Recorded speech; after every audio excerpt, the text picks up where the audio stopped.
types and usually happens due to corrupted game files, driver issues, DirectX problems, or conflicting software.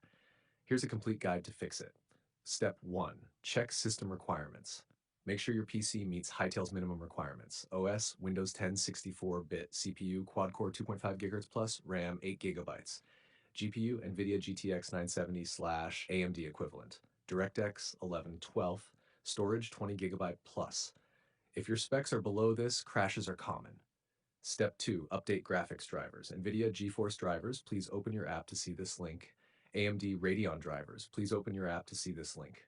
Install the latest version and restart your PC. Step 3. Run as administrator. Right-click Hytale.exe, Properties, Compatibility.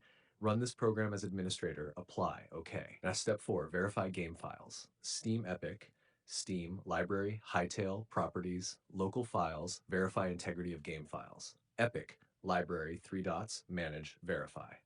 Step 5. Check DirectX and Visual C++. Install or repair DirectX 12 runtime. Install or repair Visual C++ redistributables 2015-2022. Microsoft link, please open your app to see this link. Step 6.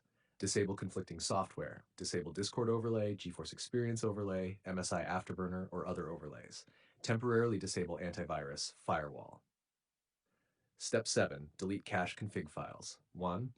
Navigate to. You can see the code in our conversation history. 2. Back up the folder, then delete it.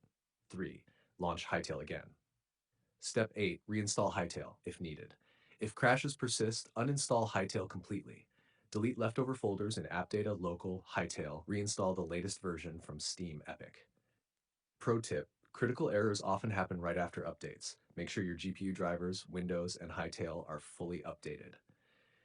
If you want, I can